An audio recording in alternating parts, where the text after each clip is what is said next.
بسم اللہ الرحمن الرحیم۔ السلام علیکم۔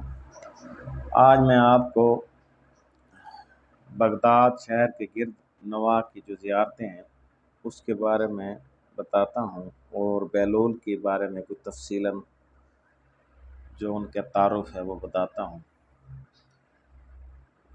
تو سکرین پر کافی چیزیں بھی ہیں، وہ میں نے دی ہیں باقاعدہ ان کو نشاندہی کے ساتھ۔ حضرت یوسیٰ نبی، بہلول دانا اور شیخ عبدالقادر جیلانی، اور دونوں ان کے فرزند صالح عبدالجبار، تو ان کے بارے میں بھی میں نے بتایا ہے۔ تو ابھی میں آپ کو بہلول کی تفصیلاً جو مختصر تھوڑا سا تعارف ہے میں آپ کو وہ بتاتا ہوں۔ بہلول تاریخ کا ایک ایسا یگانہ روزگار کردار ہے جسے آل محمد کے معجزے سے تعمیر کیا جائے تو غلط نہیں ہوگا۔ اس نام کے کئی اور لوگ بھی گزرے ہیں، لیکن بہلول سے مراد وہاں وہی شخص لیا جاتا ہے جس نے دیوانگی کا مفہوم بدل دیا اور دانش پرانی کے معنی سمجھائے۔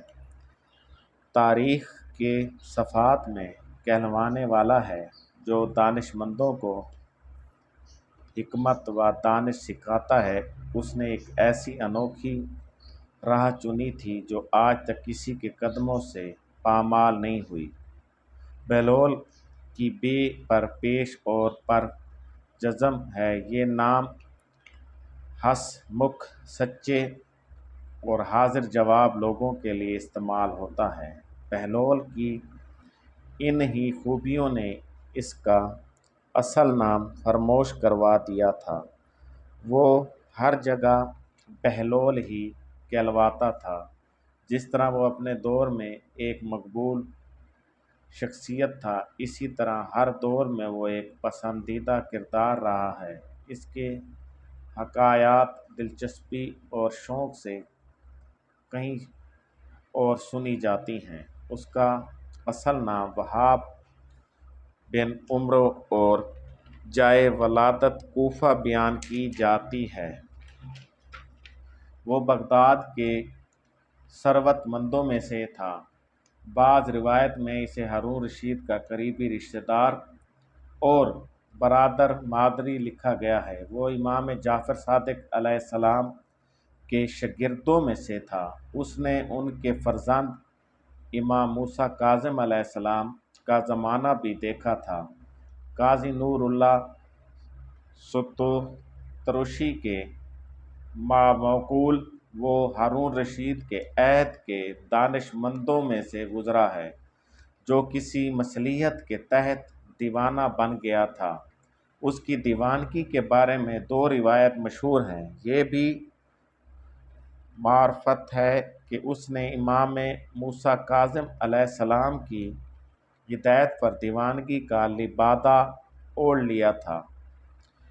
اس طرح اس نے اپنی جان بھی بچائی اور اس دور کے شاہی دربار کے لیے ایک ایسا نقد بن گیا جو ہنسی ہنسی میں انہیں آئینہ دکھاتا رہتا تھا۔ امام موسیٰ کاظم علیہ السلام سے ہارون رشید عباسی کی بغض کوئی ڈھکی چھپی بات نہیں ہے۔ تاریخ نے امام عالی مقام کی 14 سال کی قید، سخت اور زہر سے شہادت کا ذمہ دار ہارون رشید کو ہی ٹھہرایا ہے۔ ایک روایت کے مطابق ہارون دیگر متقی اور نامور لوگوں کے ساتھ بہلول سے بھی امام معصوم کے قتل کا فتویٰ طلب کیا تھا۔ بہلول انکار کے نتیجے سے خوب واقف تھا، اس لیے اس نے امام موسیٰ کاظم سے رہنمائی کی درخواست کی اور ان کی ہدایت پر دیوانہ بن کر اپنی جان بچا لی۔ اس کے بارے میں دوسری روایت یہ ہے کہ بہلول کا جرم آل محمد سے عقیدت اور ادویت مندی تھی، جو ہارون کے دور میں قابل گردن ززدانی یعنی ززدائی جرم قرار پایا تھا۔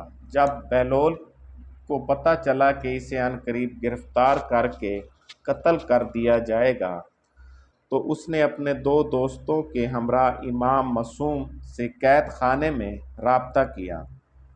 حالات زمانے کے پیش نظر امام موسیٰ کاظم علیہ السلام نے اس کے سوال کا جواب صرف ایک حرف جیم کی صورت میں دیا، جس سے بہلول پر جنون کے معنی منکشف ہوئے۔ وقت اور حالات کے تقاضے کو سمجھتے ہوئے اس نے ایک ایسی پرعزم حکمت دیوانگی اختیار کر لی جسے اس دور کی چلتی پھرتی اپوزیشن کہا جائے تو جا نہ ہوگا۔ بہلول حاجت و کی حق گوائی، مظلوموں کی حمایت کا علمدار تھا۔ وہ اس دور میں بادشاہ پر کھلے بندو تنقید کرتا تھا۔ جب کوئی بادشاہ کے خلاف زبان کھولنے کا تصور بھی نہیں کر سکتا تھا۔ اس کی دانش مندی اور ذہانت نے کبھی اس کا موقع نہیں دیا کہ اسے کسی لفظ پر گرفت کی جا سکتی ہو۔